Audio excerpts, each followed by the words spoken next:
મહાદેવર મિત્રો, તમારું સ્વાગત છે મારી ચેનલ ગુજરાતી ઝાયકા હબમાં. આજે આપણે પનીર ભુરજીનું શાક બનાવવાના છે, તો શરૂ કરીએ.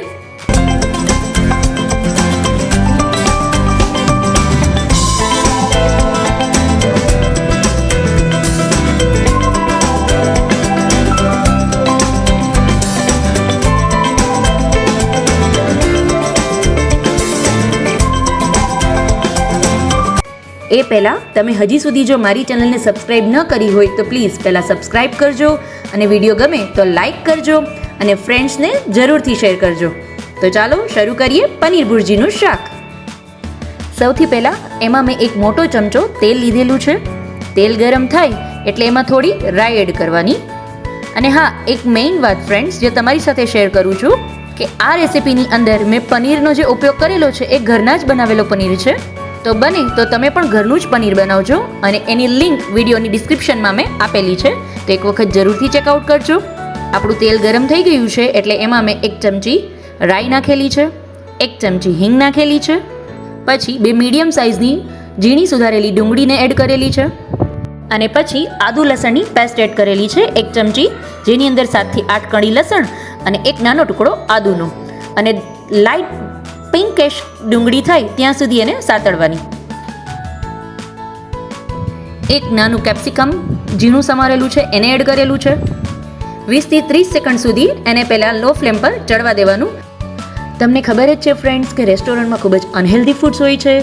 તમને જો હેલ્ધી અને ટેસ્ટી ખાવાનું મન હોય તો આ રેસીપી સ્પેશિયલ તમારા માટે છે. એક વખત જરૂરથી ટ્રાય કરો અને બનાવો પનીર ભુરજીનું શાક. અને પછી એમાં 3 નાના સુધારેલા ટમેટા લીધેલા છે એ એડ કરીએ અને પછી ઢાંકણ ઢાંકી અને 5 થી 7 મિનિટ સુધી એને ચડવા દેવાનું. ફ્રેન્ડ્સ, આપણી ગ્રેવી કૂક થાય એટલી વારમાં તમારી સાથે થોડી ઇન્ફોર્મેશન શેર કરું. રેસ્ટોરન્ટની અંદર તમે કોઈ પણ પંજાબી શાક ઓર્ડર કરશો તો એની જે ગ્રેવી છે એ બધાની કોમન રાખશે અને એ ગ્રેવી પણ મિનિમમ 3 to 4 મંથ પહેલાં બનેલી હોય છે અને એને ફ્રોઝન કરેલી હોય છે. ફક્ત ખાલી એને ગરમ કરી અને તમે જે ઓર્ડર કરેલો હોય એ પ્રમાણે રેડી કરીને તમને આપી દેશે. તો હવે આટલું અનહેલ્ધી ફૂડ તમારું ખાશો તમે તો તમારું શરીર જ બગડવાનું છે, તમારી તબિયત પણ લોસ થશે. તો એના કરતાં બેટર વે એ છે કે આપણે જ્યારે પણ પંજાબી શાક ખાવાનું મન થાય તો એના માટેની કોમન ગ્રેવી આપણે અહીંયા જ શીખીએ અને ઘરે જ જાતે ટ્રાય કરીએ. અને પનીર પણ અનહેલ્ધી હોય છે, મિક્સ ભેળસેળવાળું મળે છે, તો એના કરતાં આપણે પનીરનો પણ હોમમેડ પનીરનો જ ઉપયોગ કરીએ. એની લિંક મેં ડિસ્ક્રિપ્શનમાં આપેલી છે, તો એક વખત જરૂરથી ચેક કરજો. હવે ફ્રેન્ડ્સ, આપણી ગ્રેવી કૂક થઈ ગઈ છે, તો હવે એની અંદર આપણે મસાલા એડ કરી દઈએ. 50% ગ્રેવી છે એ કૂક થઈ ગઈ છે, બાકીની 50% છે એ મસાલા સાથે કૂક કરશું. તો મસાલા જોઈ લઈએ. સૌથી પહેલાં 1 ચમચી મેં હળદર એડ કરેલી છે, 2 ચમચી કાશ્મીરી લાલ મિર્ચ પાવડર, જેનાથી કલર ખૂબ જ સરસ આવે છે.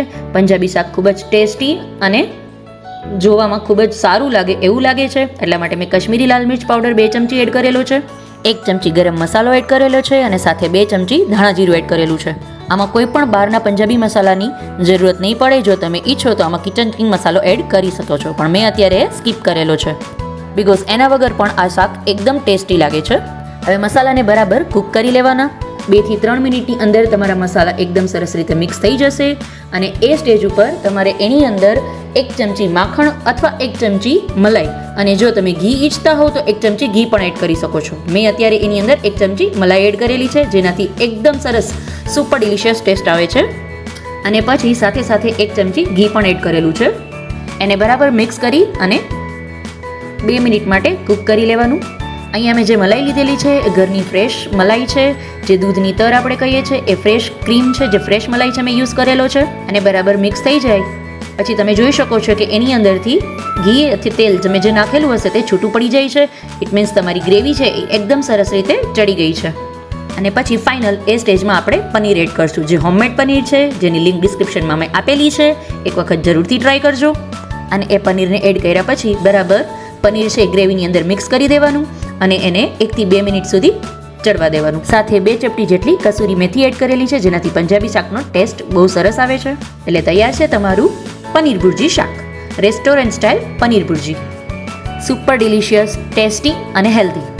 ફ્રેન્ડ્સ, જ્યારે પણ તમને પંજાબી ખાવાનું મન થાય તો ત્યારે પનીર ભુરજી શાક જો તમને ફેવરેટ હોય તો આ એક વખત જરૂરથી ટ્રાય કરજો. ખૂબ જ ટેસ્ટી લાગશે તમને. અને મારી ચેનલને સબસ્ક્રાઈબ કરવાનું ના ભૂલતા.